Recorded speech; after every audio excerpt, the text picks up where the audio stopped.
much motherfucking design on right now.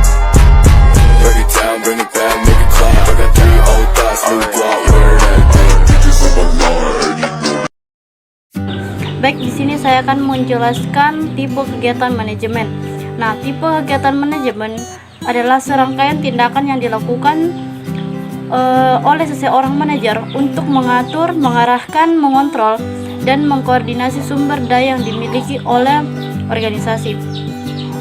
Ada beberapa tipe kegiatan manajemen yang dilakukan oleh seseorang manajer untuk mencapai tujuan organisasi. Yang pertama itu ada perencanaan.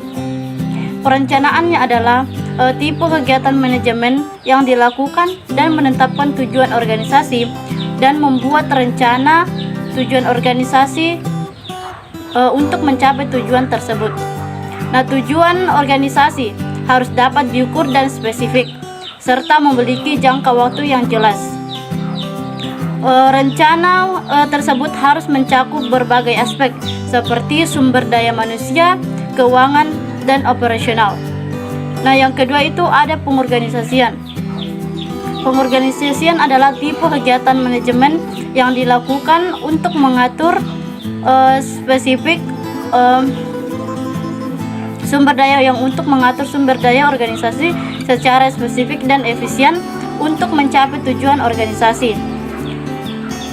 Kegiatan pengorganisasian mencakup pembagian tugas dan tanggung jawab, pembentukan tim kerja, dan pengolahan struktur organisasi. Yang ketiga itu ada pengerahan. Pengerahan adalah tipe kegiatan manajemen yang dilakukan untuk mengarahkan sumber daya organisasi dan motivasi orang-orang dalam organisasi untuk mencapai tujuan organisasi. Nah, kegiatan pengerahan meliputi ada komunikasi, kepemimpinan, pengambilan keputusan, dan pembinaan karyawan. Yang keempat ada pengendalian atau controlling. Nah, pengendalian adalah tipe kegiatan manajemen yang dilakukan untuk memastikan bahwa kegiatan organisasi berjalan sesuai dengan rencana dan tujuan yang telah ditetapkan. Pengendalian meliputi monitoring kinerja organisasi, evaluasi kinerja, dan perbaikan kinerja.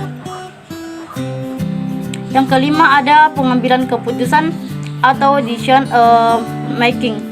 Nah, pengambilan keputusan adalah tipe kegiatan manajemen yang dilakukan untuk memilih alternatif keputusan yang terbaik dalam situasi tertentu.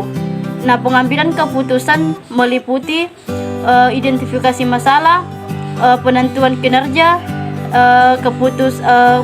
penentuan kriteria keputusan, ada pemeliharaan alternatif, dan evaluasi alternatif. Nah, yang keenam itu pemberdayaan.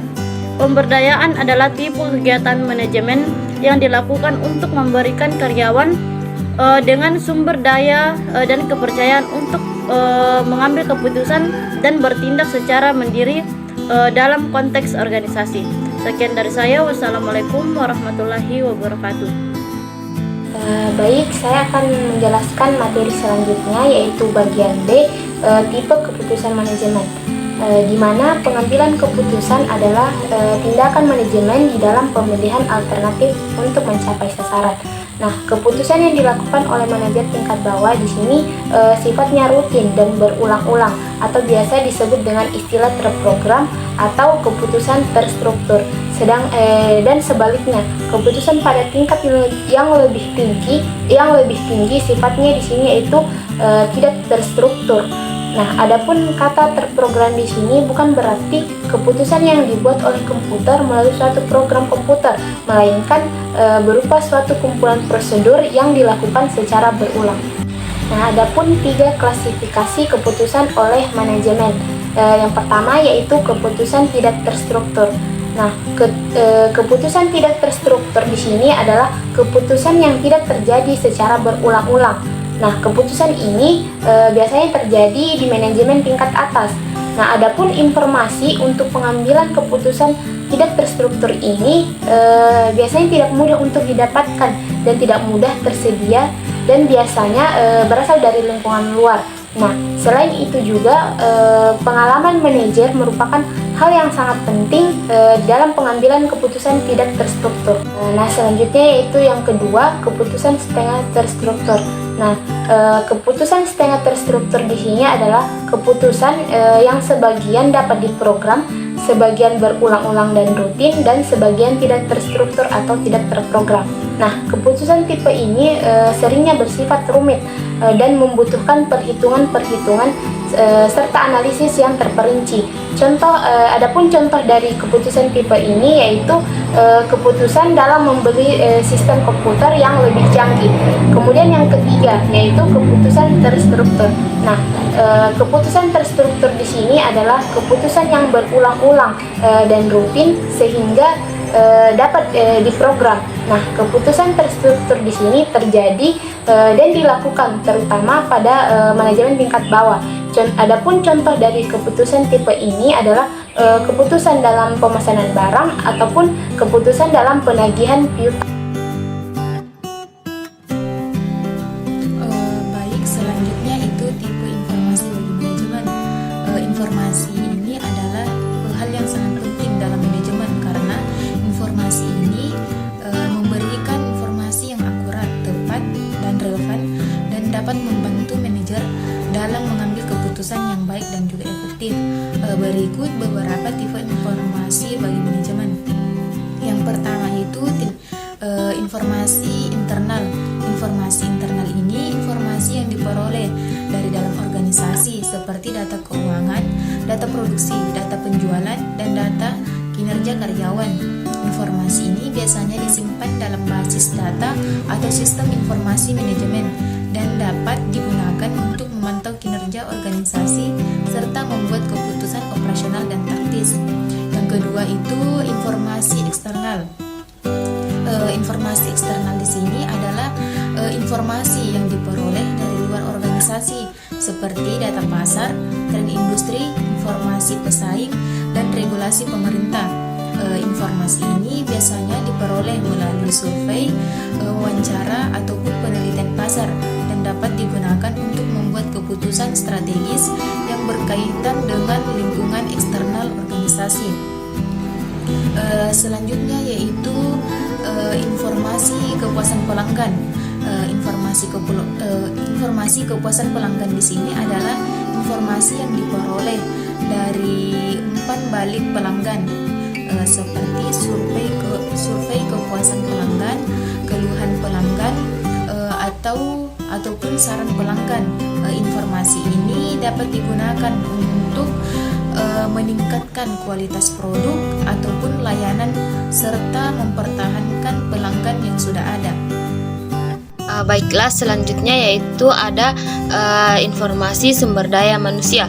Informasi sumber daya manusia adalah sebuah informasi yang berkaitan dengan pengelolaan sumber daya manusia yang ada di dalam organisasi maupun perusahaan, seperti sebuah data karyawan, data kinerja, data pelatihan, dan informasi ini dapat digunakan untuk membuat keputusan sumber daya manusia seperti perekrutan atau penilaian kinerja karyawan di dalam perusahaan.